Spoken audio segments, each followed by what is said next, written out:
Good morning. I'm using my phone away from there, so that's why I had a little gap. Okay, this is my summary of my immigration process that I went through in Nicaragua to get my residency and the cedula. It was pretty straightforward. Most of the stuff that was hard had to do with Argentina and the United States, getting everything. It took forever and a day, 2.5 months, almost 3 months, to get my Argentine things digitized and apostille. But once I had everything in here, I filed it April 21st, and I kept waiting for a call for the home visit or interview and all that, and it never came. And then I got a call 2 days ago. Said, okay, you can come and get your cedula. I thought, oh, cool. So I went to Managua, and they said, okay, bring $135 because that's a fee for the cedula. I thought, okay, cool. And knowing how things get lost in translation, oh, and they said, and bring 2 reservations for tickets, for airline tickets. And I couldn't quite understand what they wanted out of that, so I was like, okay. So I got 2. I got Spirit and another one, and right now they're $175 to Miami and $220. So I get there, and I say, okay, well, you need to pay the $130 for the cedula, but these tickets aren't good. You can't use Spirit for one, and they have to be over $400. It can't be a really low price like this. I was like, oh, well, they didn't say that. It's like, well, go over there and create another one with a higher price and then come back. It's like, okay. So I went across the street where they have printers and all that, bought 2 from United, and I forget who the other one was. I'm printing them out, just a reservation. And it turns out that you have to put as a deposit that they keep until you become a non-resident or they kick you out of the country and they have to fly you out. You have to deposit that money in their account. And I didn't know that. And they said 135 and I took like 580. Well, the whole thing came to $594. So I was like, oh my God, I'm short $14. And they don't take credit cards, they don't take, PayPal, they don't take anything. So I was like, is there any way that I can pay it? No, you gotta just pay both. You can't pay one and then the other, you have to pay both at once. So I started asking anybody there if they had Zelle or PayPal or Cash App or whatever. And these 2 really nice ladies from Honduras said, no, we don't have them, but we could loan you the $15. And so, if you loan me the $15, I'll be happy to pay you $30 when I get back home. I'll deposit it into your bank account. And they were really nice, really gracious, and said, okay, yeah, that's fine. So they gave me $15, and that allowed me to pay the 2 fees and get my cedula and still have 200 pesos to get back from Managua to Maragalpa. At no time during the 3-week process that I applied did anybody call to do a home visit or an interview of the neighbors or whatever. No, everybody kept talking about that. So I thought, okay, well, fine. The lady that had helped me originally turned out, I think, was the boss of the department. And even though I didn't have everything, and she sent me away twice, she complimented me on the fact that I was pretty mellow and relaxed and I didn't get upset and we laughed. I said, yeah, it's not worth fighting about stuff that is just part of the process. It's no big deal. And I thought, well, that's why they didn't call for the home inspection or the interview of the neighbors. She felt like she talked to me several times and I'm fluent in Spanish, so it was okay. So, okay, so they gave me my cedula. I took the bus back, the Rutero, not the express, because I left an hour earlier, so I thought, well, I'll just take that one. And get home, my corner down here, and I walk up the hill, and 75 yards from my house, I see 2 immigration officers, and I didn't know at that point when I would get that $480 that I paid for the airline ticket back, or they gave it back, or I said, well, when you give up your resident, I asked them, I said, well, I have a question. I just came back from getting my cedula. So, oh, what's your name? Federico Caprota, I told him. Said, oh, we've been looking for you for 2 hours. Like, huh? So yeah, we need to do your home interview and your neighbor's interview, your home inspection. Like, oh, well, I just came, they called me to go get my immigration cedula, I got it. I said, oh, you already got it? Like, yeah. Well, we still need to do the inspection. It's like, okay, well, come on up, I'll be happy to show you my house. So they come up, you know, they asked a couple of questions. They wanted to see my Social Security benefit card and the cedula and the passport, and I showed it to them, and they're like, okay, that's fine. You want both copies, the translated one? No, just the photocopy was fine. And then they wanted to interview 2 people that weren't on the list of people that I had. And they also wanted to see my contract with the landlord. I said, I don't have a contract. She didn't want to sign a contract, and I was fine with that. So, oh, okay. Well, how much do you pay? $170 a month, okay. And nobody knows you in the neighborhood. Like, well, they know me, they don't know my name, but you know, they see me coming and going all the time, they wave at me or whatever. So, well, we need 1 or 2 more people that know you, that aren't on the application that you filed. It's like, oh, okay, well, the guy across the street, he's a lawyer and an ex-policeman, and I rent his backyard for my motorcycle parking, but he wasn't there. Like, oh. So, well, you know, the next door neighbor to me, I know her too, you know, we've talked a couple of times. So luckily she was home. So they asked, hi, hello, you know, we're doing a background check on the neighbor here, do you know him? So, oh, yeah. How long has he been here? Oh, 3 or 4 months, I think. Oh, good, and what's her name? They took her cellular number and all that. I said, okay, that's good enough, that's fine. And then they left. That was pretty much it. And I thought it was just hilarious that they gave me my cedula before doing the inspections and all that. And then they did the inspections the day I got the cedula, which is interesting to say the least. In Nicaragua, that's a way of things. And you know, I'm on a couple of expat groups, you know, and Scott Miller's thing, and I started the one in Matagalpa. And I find it interesting because so many people want to have all the information nailed down before doing anything. And it's impossible to do that here. It's impossible to do it in many ways. I used to have a real estate company, and my sister came to work, and she worked as a lab technician, so she was very rigid, and you know, for that you need to be, you know, because it has to be a certain way.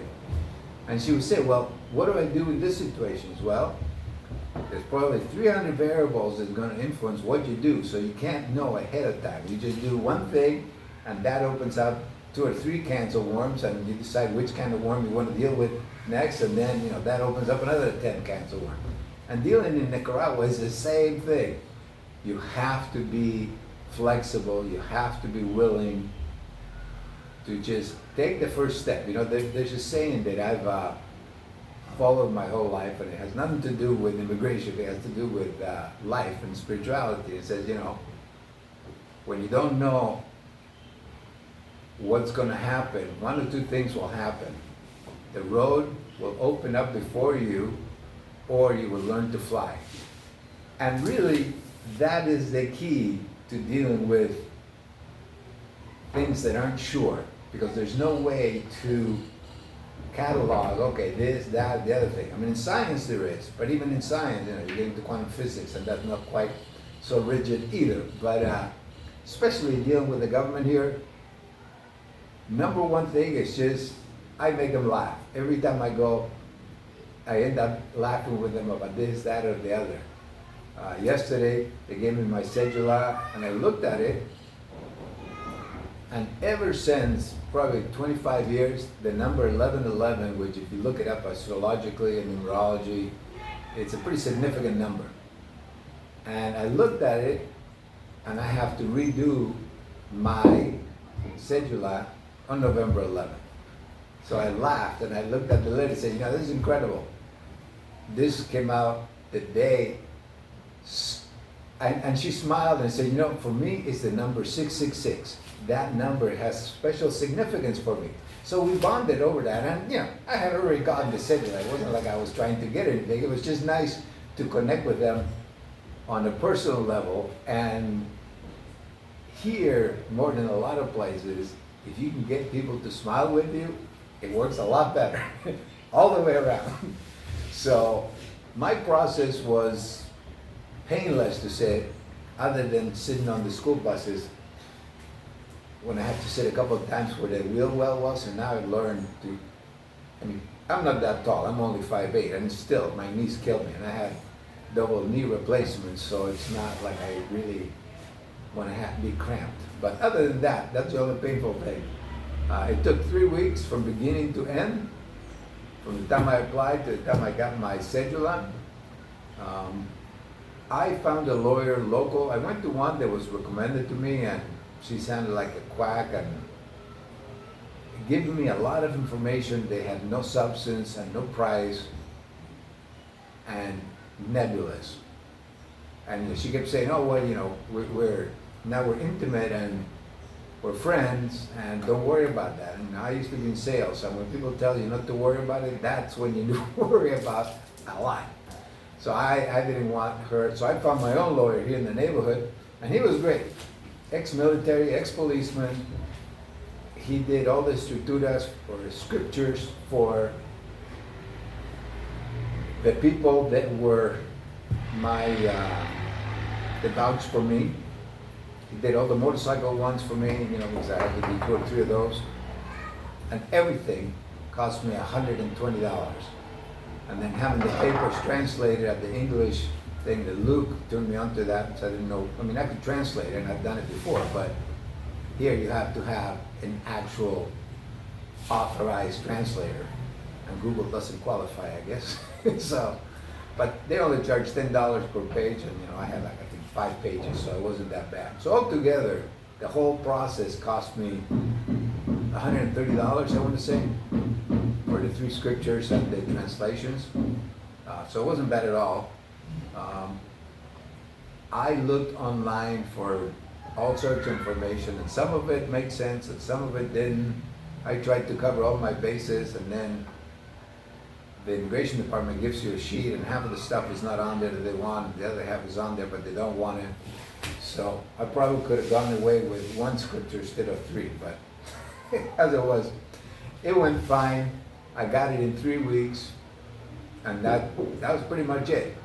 So as long as you are willing to be flexible and fluid, should be fine. The more uptight you get about this, the more uptight they get, and then they just want to make your life miserable. Just like any bureaucracy. And just to give you an idea, I had a friend of mine in the United States who had worked in a call center for the United States government. And her express instructions were, unless somebody asked something specific, they were not to give out that information. Even if they knew what they were trying to get at, unless they specifically said, I want form 123, they couldn't give it to them if they said, well, I'm looking for a form that provides this information, blah, blah, blah. Couldn't do that. And a lot of countries are like that. Here, it's not so much that they do that, it's just that it's a free-for-all, and a lot of it comes across in how you get along with them and how well you get along with the person that's helping you. Matagalpa, the lady there is great. You know, people talk about being there for 6-8 hours. I've been in there, I smiled at her. She's very cute. And I flirt with her all the time. So every time I go, she says, okay, come. You know, there's a line, 15 people. She makes me go to the head of the line. She gives me the paper. I pay the fee, and we laugh and joke. And I'm in and out of there in a half hour. So, you know, it's all about having some people's skills and making them feel comfortable with you and laughing while you're doing the legal process. Like I told the woman yesterday, like, man, I don't know how you do it. This is like, it never ends. People with problems. I salute you, and she smiled and laughed, and you know, then we ended up talking about numerology and her numerology and mine, because my card came out with the 1111, which is the mystical number in many ways. So it was interesting to connect with people like that. And the people that loaned me the $15, the 2 ladies, same thing, you know, they're missionaries, and we talked about my experiences, you know, spiritual experience in that, and that allowed me to not have to make a trip, and to have a good time while waiting for my cedula to be done. So it's pretty cool when it all comes together. So I hope you, when you apply, or if it helps you apply, or if you decide not to apply, that this helps you as well. I have a bunch of videos from a slightly more relaxed perspective, walking around.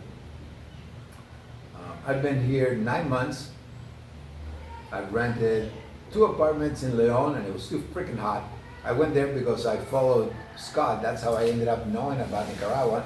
And oh yeah, they asked me, how did you decide to come to Nicaragua? I said, well, you know, I was looking online. I had lived in Mexico for 6 months.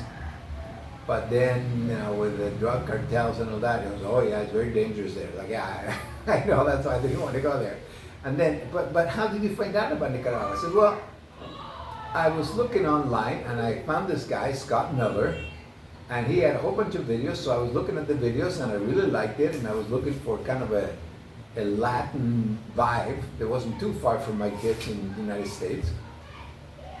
I said, oh, who's the guy? Well, he's got a great big bushy beard, and you know, he talks about Nicaragua, and he's been here a long time. He owns a couple of hotels and houses. Oh yeah, I know that guy. And then they smile. So even the immigration people know Scott Miller, which I don't know if he did anything, so I already have my cedula, but it's nice that he's known, and they smile instead of frowning when you mention his name. So anyway, good luck. I hope it goes well for you, whichever way you go. Matagalpa is a great city, and I pay $170 a month here for a 2-bedroom with a backyard with mangoes that fall out. I go pick them up off the ground and make my rum or tequila and mango shakes for afternoon drink. So it's pretty cool. All right, have a good one.